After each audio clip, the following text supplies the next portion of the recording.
So what are those lies about fat? You've probably listened to countless diet experts. They've dazzled you with statements like, if you eat fat, you get fat. Sounds so logical, but it's both false and misleading. The fat you eat has nothing to do with the fat that ends up on your hips and thighs, or clogs your arteries and settles around your vital organs. That type of fat is called body fat. Body fat is manufactured by your own body from the glucose you've neglected to use for energy. So what is glucose and how do you get it? Every single carbs food you eat is turned into glucose.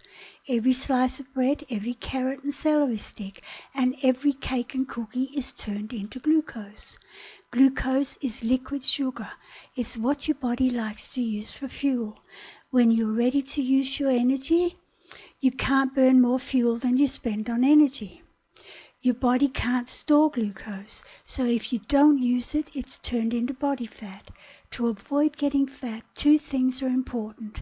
1, you can't eat more carbs food than you can use. 2, the more excess carb foods you do eat, the fatter you get. Truth is, our body was not designed for a carbs food diet.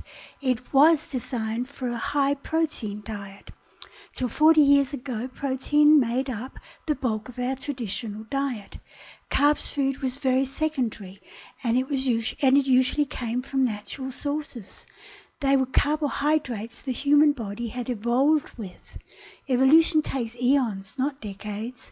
The processed packaged carbohydrate foods that take up half the room in our food marts today is food our body does not understand. And it's not equipped to deal with it. It's unlikely it ever will be. Till 40 years ago, a diet was something doctors prescribed for sick people. No one in their right mind would have dared to mess with our traditional diet. Counting calories was unheard of, and why would you bother? Most people were slim and healthy. So what changed in 40 years to cause an obesity epidemic? Was it fast food or too many baked products? Was it too many cakes and cookies? The answer is no. All those foods were available right through the 60s, 70s and beyond. The food that caused our obesity epidemic was the new foods we began to store in our pantry. It was the new food we put on the breakfast table and the new food we began to serve the family for dinner. But the biggest change we made, we began to diet. If you would like to know more, you'll find another free video on the link below. And hey, thank you for listening.